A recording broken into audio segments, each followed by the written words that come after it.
네, 지자체장 선거 결선 투표제 도입을 주장하며 개정안을 발의한 분입니다. 22대 국회에 발의된 법안 중 유일하게 원내 정당 모두가 참여해서 눈길을 끌었는데요. 천하람 개혁신당 의원을 모시고 법안과 정치 현안에 대해서 이야기를 나눠보겠습니다. 의원님 반갑습니다. 어서 오십시오. 반갑습니다. 네, 개혁신당 천하람입니다. 네, 별도의 특별한 설명이 없이 유명한 분이신데 개혁신당 소속 의원이 현재 이제 세 분인데 네. 모두 출연을 저희 이 프로그램에 하셨어요. 예. 개혁신당 출연 소속 의원 100% 지금 출연을 다 하셨습니다. 원내대표로서 아주 흡족한 소식. 예, 그러실 것 같아요.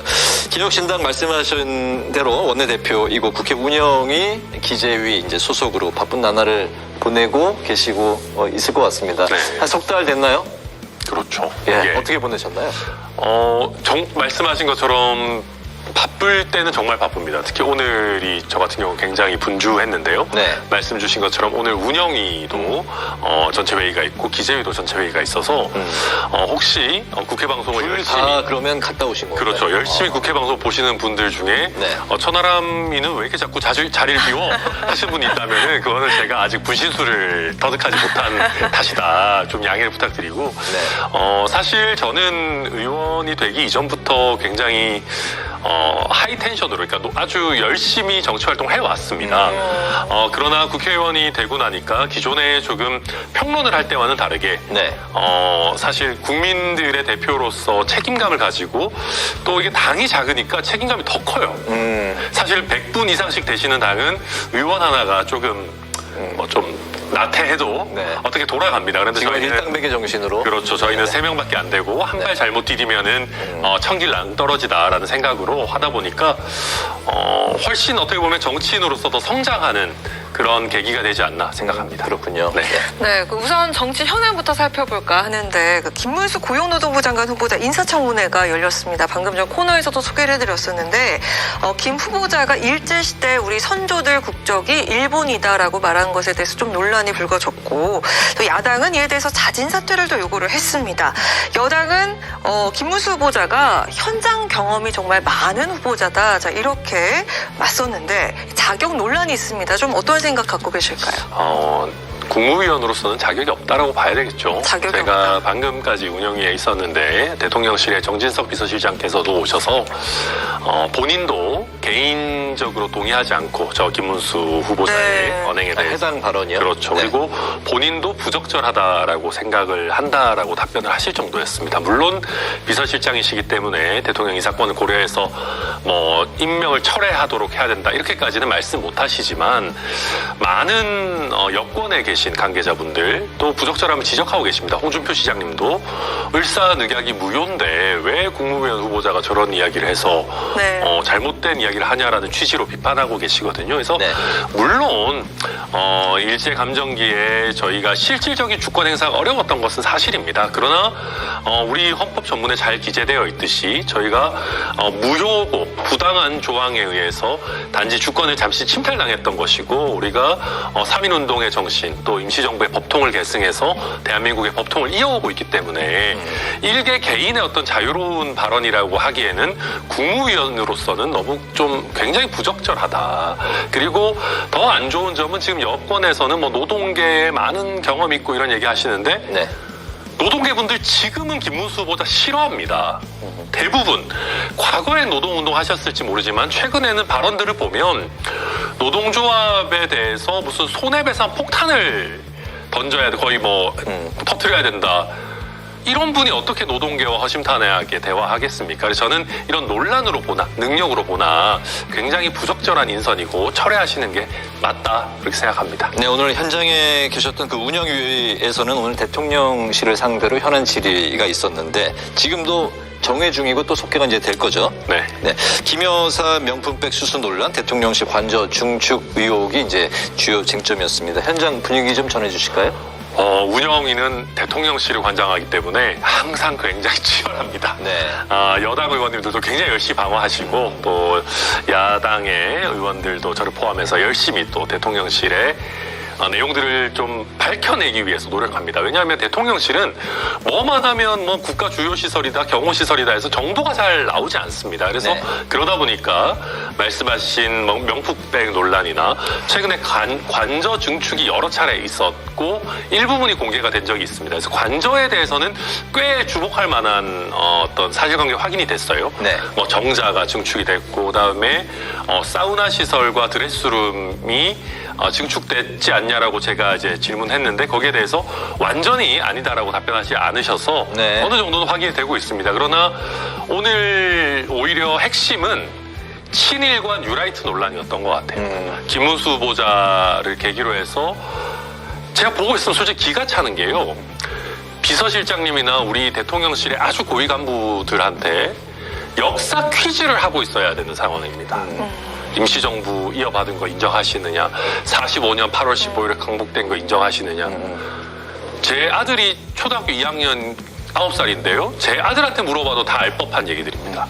그런데 어찌 보면 김문수 후보자나 여러 뉴라이트 논란이 있는 뭐 김태효 차장, 그렇죠. 독립기념관장, 뭐 중요한 건 일본의 마음이라고 한 김태효 차장 이런 분들이 계속 논란을 일으키다 보니까 아주 많이 배우고 정말 높은 지위에 있는 분들한테 역사 퀴즈를 하고 있는 정말 참 웃기 민망한 그런 상황이 벌어져서 운영위가 참 보고 있으면은 답답하고요.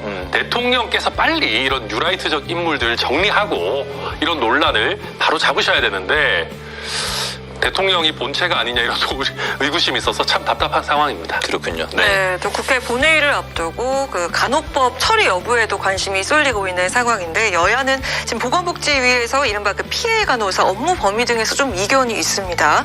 이틀 뒤 그 보건의료노조 파업도 예정이 돼 있는데 어떤 결론이 좀 나와야 한다고 생각하십니까? 우선 저는 이제 간호법 같은 경우에 대통령의 공약사항이라고 볼 수 있고 그럼에도 불구하고 지난번에 이제 거부권 행사가 돼서 돌아왔는데 네. 이번엔 또 여당과 대통령실에서 적극적인 그런 상황입니다. 아무래도 여러 의료대란 상황도 네. 있고 그래서일 텐데 저는 간호법이 독립법안으로서 가능하면 잘 신속하게 처리돼야 된다고 생각하고요.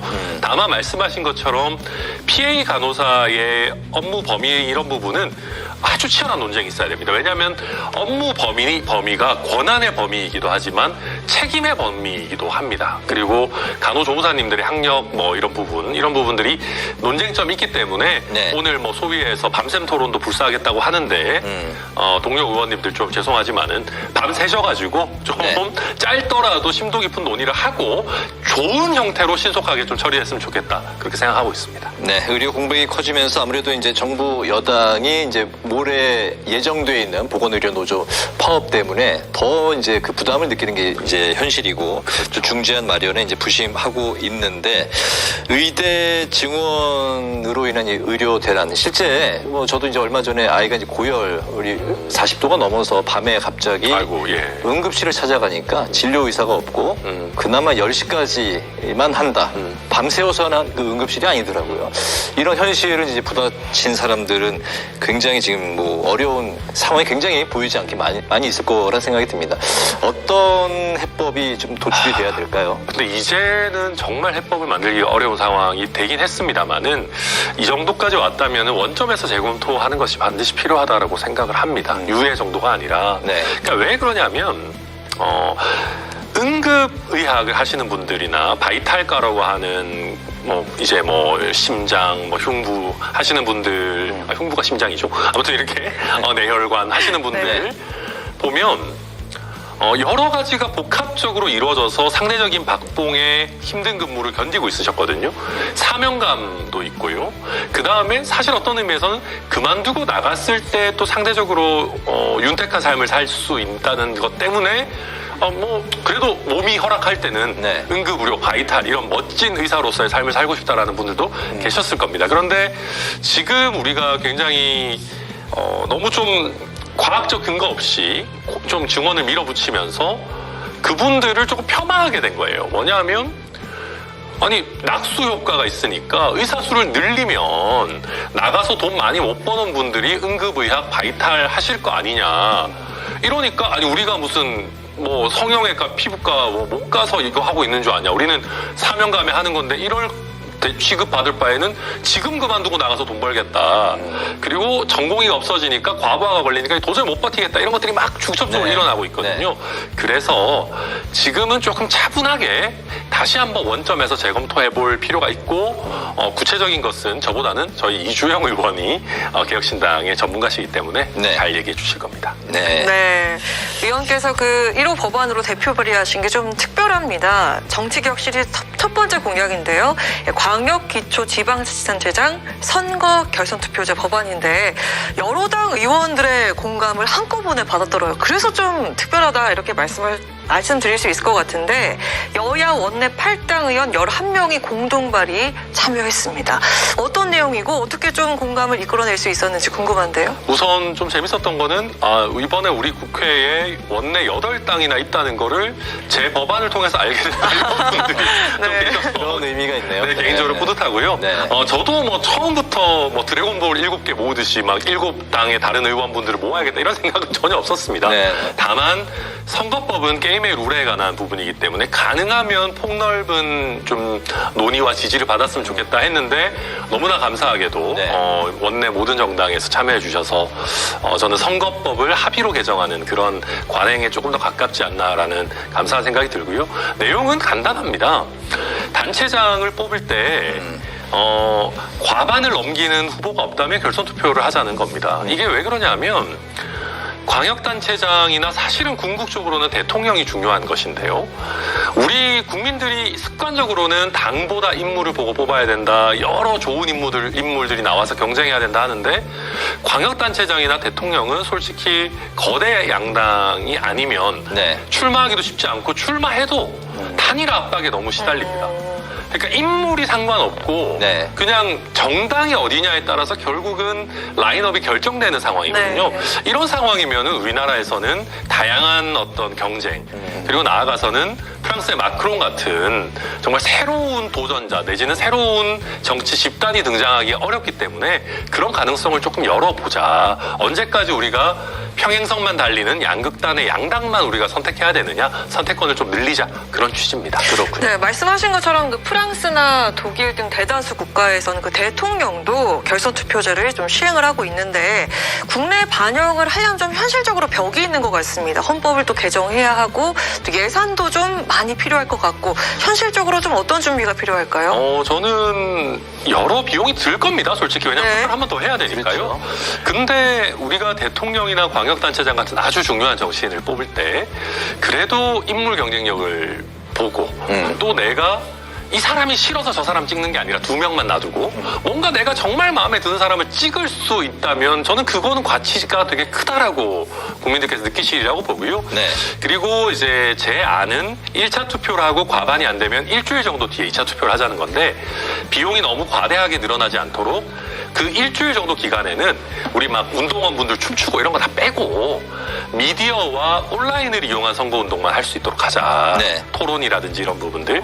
그렇게 한다면은 증가되는 비용을 최소화하면서 인물론을 바탕으로 한 결선 투표가 가능하지 않겠나. 그리고 한 가지만 더 붙이자면 네. 대통령제에 대통령 뽑을 때 결선 투표를 꼭 헌법을 바꿔야 되느냐. 이것도 논쟁이 있습니다. 저는 개인적으로는 꼭 헌법 안 바꿔도 된다고 생각하는데 네. 왜냐하면 우리 헌법에는 단순 다수 이런 표현이 없어요. 네. 근데 일부 개헌 필요하다라는 분들도 있으니까 그 부분 조금 논의하면서 변호사 잘 정리해야 출신이라 된다. 법을 또 잘 아시겠죠? 근데 뭐 변호사가 뭐 저만 있는 건 아니에요. 알겠습니다. 국회의원 선거는 또 뭐 다른 차원의 또 이야기가 될 수 있을 것 네. 같습니다. 네. 국회 상임위 곳곳이 이제 대치 전국인데 체육 개혁에는 이번 올림픽을 통해서 한 목소리를 내고 있는 것 같습니다. 유인촌 문체부 장관이 축구협회 정몽규 회장 사선은 불가하다 이런 입장을 냈고 앞서 이제 의원님께서도 정 회장의 수상한 연임 이제 말씀을 하셨어요. 그게 이제 어떤 내용인지 좀 들어보도록 하고 축구협회 개혁을 위해서는 좀 어떻게 바뀌어야 됩니까? 저는 잘 운영을 못할 거면 돈이라도 많이 내게 했으면 좋겠습니다. 그러니까 제가 수상한 연임에서 지적을 했던 부분이 두 가지가 있어요. 돈을 얼마나 많이 냈냐, 재정 기여도의 네. 평가 기준이 있고 협회를 얼마나 잘 운영했냐라고 하는 징계 관련한 또 평가 기준이 있습니다. 축구협회 한 해 징계 얼마 받는지 아세요?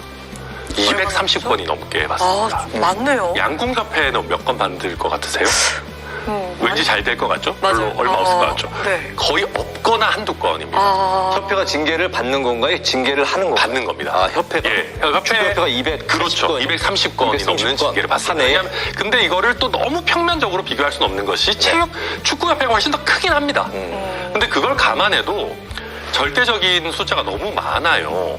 그런데 이게 평가 기준이 얼마나 좀 요상하냐면은 양궁협회가 보통 한 분기당, 반기당 징계가 없는데 그 다음 반기에 한두 건 받잖아요. 네.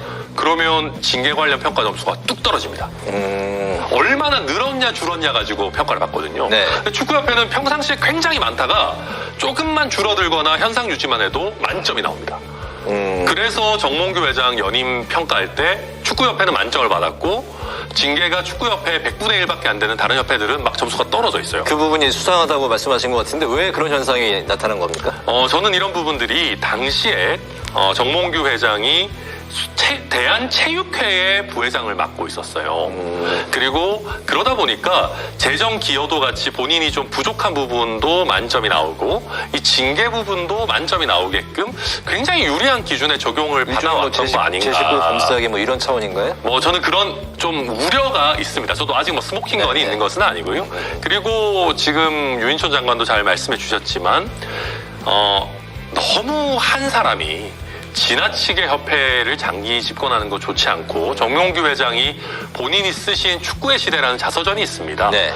거기에도 사선은 안 하는 걸로 바꿨으면 좋겠다. 본인이 이야기하신 부분이 있어요. 그래서 저는 이번 기회에 네. 정몽규 회장께서도 적절하게 좀 결단을 하시는 게 필요하지 않을까. 제가 정치인으로서 뭐 너무 압박을 할 수는 없지만 좀 한번 잘 새겨봐 주셨으면 좋겠다. 현재로서는 뭐 생각합니다. 본인의 결단이 가장 뭐 좋은 그 솔루션이다라는 거군요. 네, 저는 그렇게 보고 네네. 있습니다. 네, 우리 천 의원도 뭐 준비된 질문에 대한 답안이 오늘 뭐 준비되지 않은 채로 그대로 대답을 하시는데 이준석 의원도 그랬거든요. 개혁신당에 들어가려면 좀 답안 없이 들어와야 된다. 뭐 그런 캠페인이 사실 있습니까? 보통 저희가 원고를 가지고 오는데 네. 개혁신당 사람들이 좀 잘난 체하는 경향이 또 이주영 정확하게 의원도 말씀하실 저희 것 프로그램에 같은데. 출연했을 때 이주영 의원도 네. 반응이 굉장히 좋았습니다. 조회수가 굉장히 많이 네. 나왔어요. 네, 저희 그 말인즉슨 이 세 분이 일당백 역할을 해주고 있다 이런 얘기인 것 같은데 네. 짧게 마지막 질문 한번 드려볼까 합니다. 원내 대표이시기도 한데요. 22대 국회에서 뭔가 이루고 싶은 성취하고 싶은 목표가 있다면 어떤 게 있을까요? 저는 20대, 30대의 지지율에서 저희 개혁신당이 좀 1등을 찍었으면 좋겠는데요. 근데 당 지지율 그 자체가 목적이 될 수는 없을 것이고